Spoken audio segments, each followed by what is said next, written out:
Hi guys, welcome to Visho info. வெங்காயத்தொக்கு எப்படி செய்யுதுன்னு பார்க்கலாங்க. வீடியோக்குள்ளே போகிறதுக்கு முன்னாடி நீங்கள் இன்னும் நம்ம சேனலை சப்ஸ்கிரைப் பண்ணுன்னா சப்ஸ்கிரைப் பண்ணுங்கள். அப்படியே பக்கத்தில் இருக்கிற பெல் ஐக்கானை கிளிக் பண்ணுங்கள். அப்போ தான் நான் போஸ்ட் பண்ணுற வீடியோ எல்லாத்தையும் நீங்கள் உடனே பார்க்கலாம். வீடியோக்குள்ளே போகலாங்க. வெங்காயத்தொக்கு செய்ய தேவையான பொருள்லாம் பார்க்கலாங்க. வெங்காயத்தொக்குக்கு ட்ரெடிஷ்னலாக சின்ன வெங்காயம் தான் யூஸ் பண்ணுவாங்க. நான் பெரிய வெங்காயமில் தான் இன்றைக்கி செஞ்சு காமிக்க போகிறேன். நான் அதே மாதிரி கட் பண்ணி தான் செய்வாங்க. நான் வந்து அரைச்சி தான் செய்ய போகிறேன். அதனால் பெரிய பெரிய பீஸை நான் கட் பண்ணி வச்சுருக்கேங்க. இதை கழுவி எடுத்துக்கலாம். அடுத்தது இந்த வெங்காயத்தொக்குக்கு ஒரு பவுடர் மசாலா ரெடி பண்ணணும். அதுக்கு வெந்தயம் 1 டேபிள் ஸ்பூன், கடுகு 1 டேபிள் ஸ்பூன் எடுத்து வச்சுருக்கேன். இந்த ரெசிபிக்கு தேவையான உப்பு, சிகப்பு மிளகாய்த்தூள், மஞ்சள் தூள் எடுத்து வச்சுருக்கேன். அப்புறம் இந்த வெங்காயத்தொக்குக்கு வெல்லம் தேவைப்படும். உங்களுக்கு விருப்பம் இருந்தால் சேர்த்துக்கலாம், விருப்பம் இல்லைன்னா ஸ்கிப் பண்ணிடலாம். புளி ஊற வச்சுருக்கேன். இப்போ நான் எடுத்துருக்கிற எல்லா அளவுமே நம்ம எடுத்துருக்கிற வெங்காயத்துக்கு தகுந்த அளவு தாங்க. மதிப்பாக நம்ம எடுத்துக்கலாம். பெரிய லெமன் சைஸில் புளி ஊற வச்சுருக்கேன்.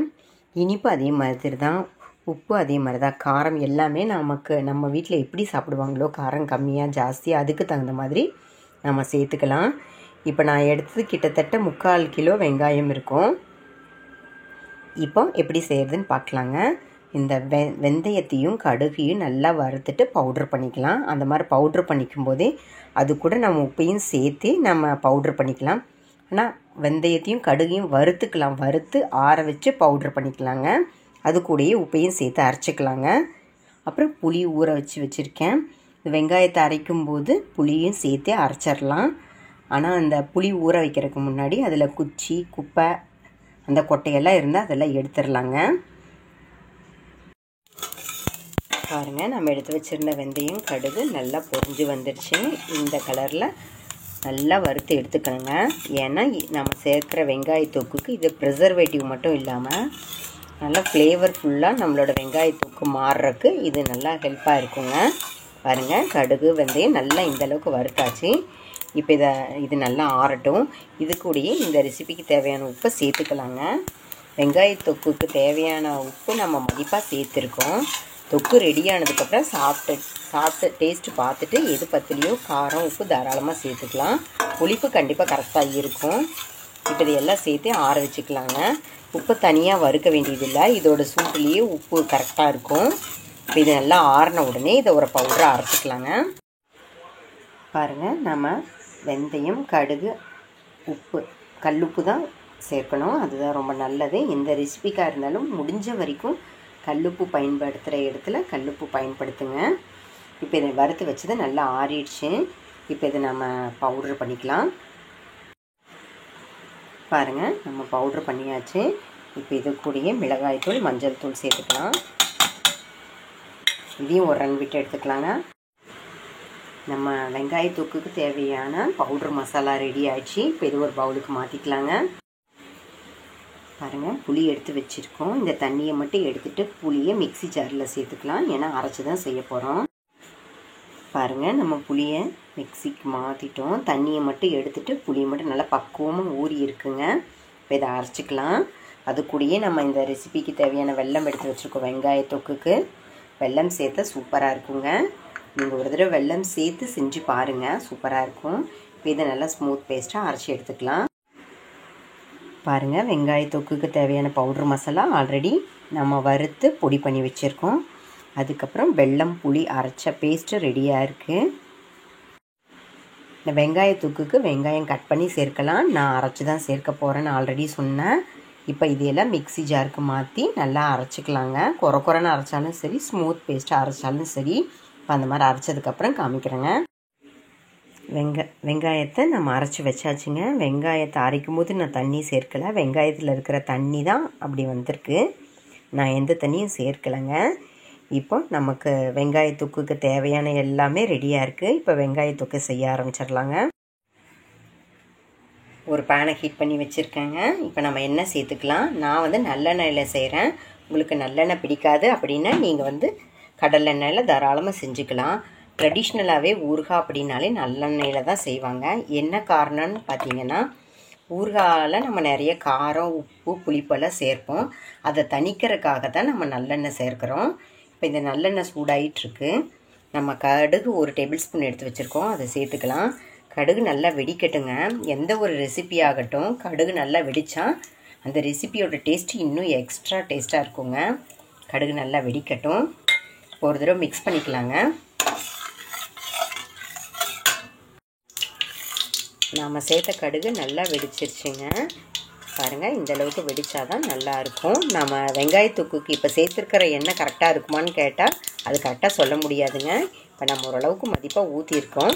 அப்புறம் மறுபடியும் தேவைப்படும் போது ஊற்றிக்கலாங்க. அதை வதக்கிட்டு இருக்கும்போது இப்போ நாம் அரைச்சி வச்சுருக்கிற வெங்காய விழுது இதில் சேர்த்துக்கலாம். தண்ணி இருக்கும், வெடிக்கும், அதனால் பார்த்து மெதுவாக சேர்த்துக்கோங்க.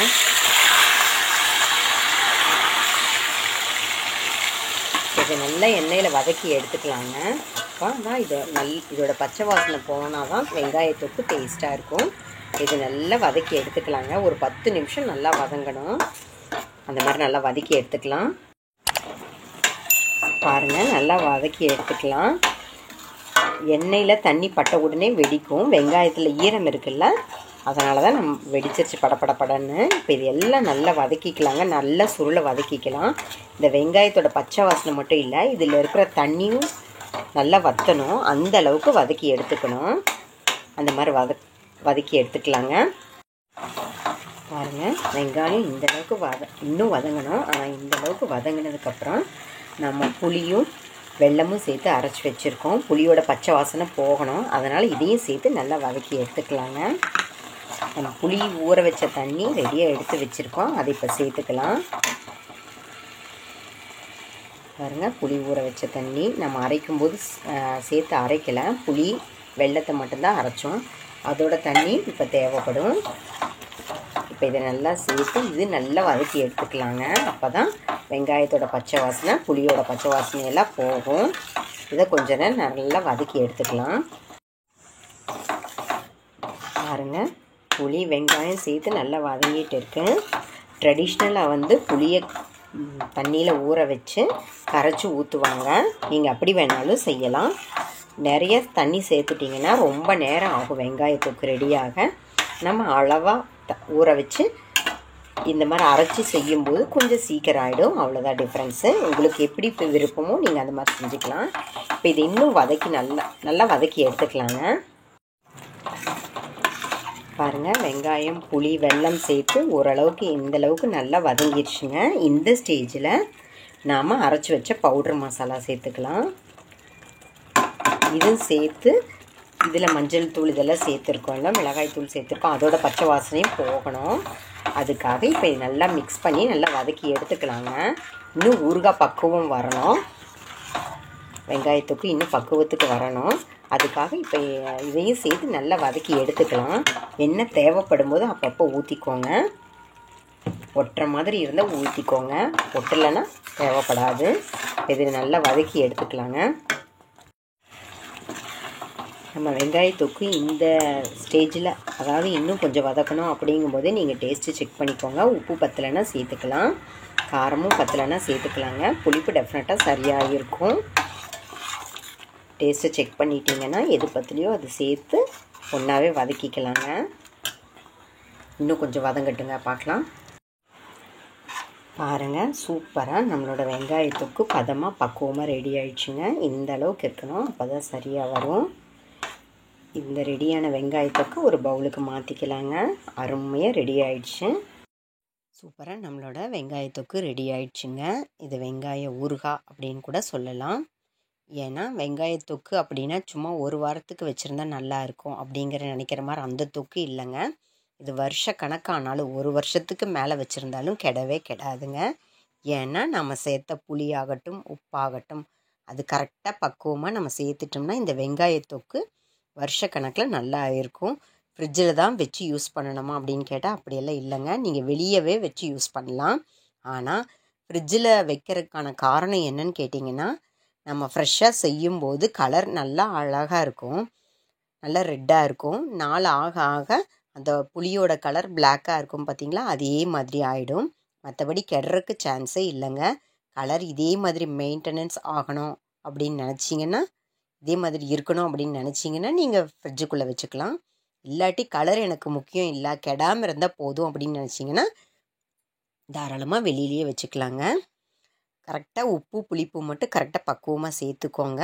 காரம் இனிப்பு எல்லாம் நம்ம டேஸ்ட்டுக்கு தகுந்த மாதிரி தான் சேர்த்துக்க போகிறோம். இதில் மெயினாக இதை கெடாமல் பாதுகாக்கிறது வந்து உப்பு புளி. இது கரெக்டாக பக்குவமாக சேர்த்து செஞ்சுக்கோங்க. அப்புறம் எண்ணெய் ஓரளவுக்கு தாராளமாக சேர்த்துக்கோங்க. நல்லெண்ணெய் கடலெண்ணெய் அது உங்கள் சாய்ஸுங்க. அப்புறம் நம்ம வெந்தயம் கடுகு அதை நல்லா வறுத்துட்டு பவுட்ரு பண்ணியிருக்கோம். அதுவும் இந்த வெங்காய தொக்குக்கு ஒரு ப்ரிசர்வேட்டிவ் தான். மெயினாக நம்ம ஞாபகம் வச்சுக்க வேண்டியது புளி உப்பு கரெக்டாக போட்டுடுங்க. பக்குவமாக ஹல்வா கன்சிஸ்டன்சிக்கு கிட்டத்தட்ட ஹல்வான்னு கூட சொல்ல வேணாம், லேகியம் மாதிரி பக்குவமாக இறக்கிடுங்க. அப்போ தான் கெடவே கெடாது.